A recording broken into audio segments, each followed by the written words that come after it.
But first now, let's go to tonight's panel. Nationals MP Keith Pitt and former Speaker of the House, Bronwyn Bishop. Welcome to you both. Look, let's start with this news tonight of Labor Senator Fatima Payman crossing the floor. Bronwyn, what's your reaction to how she has sided with the Greens and also Albanese's weakness in not moving on her? Well, it just highlights the weakness. She has defied the Prime Minister on, what, 3 occasions now? With the river to the sea repetition, and clearly in crossing the floor to vote with the Greens on this motion. Now, the Labor Party people take a pledge. They take a pledge that they will be bound by the collective decision of the caucus. And that's why you have the perception that it is around that if they cross the floor, they'll be expelled.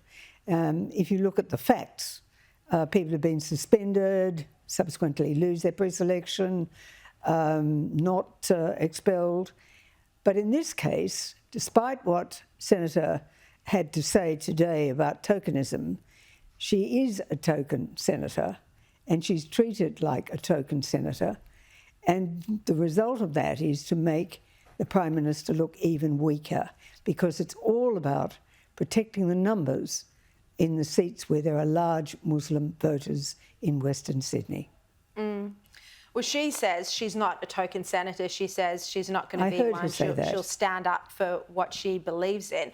And Keith, that's fair enough. We have freedom of speech in this country, but it has been a long time, I think over 20 years since someone has crossed the floor in the Labor Party. They do have rules around this. So could it now be a green light? Could it now be a free-for-all for any Labor politician to cross the floor?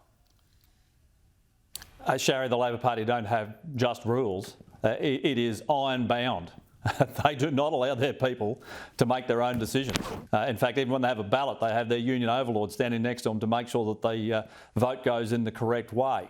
So this is incredibly brave by Fatima. I absolutely disagree with her completely and wholeheartedly.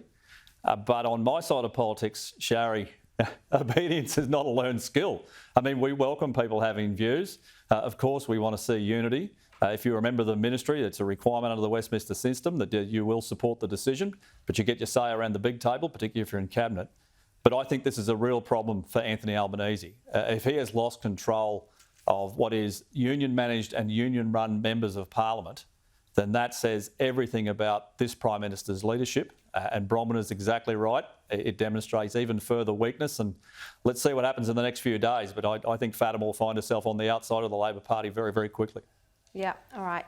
Well, the problem is that many in the Labor Party probably agree with her. There might be others who are emboldened to cross the floor as well.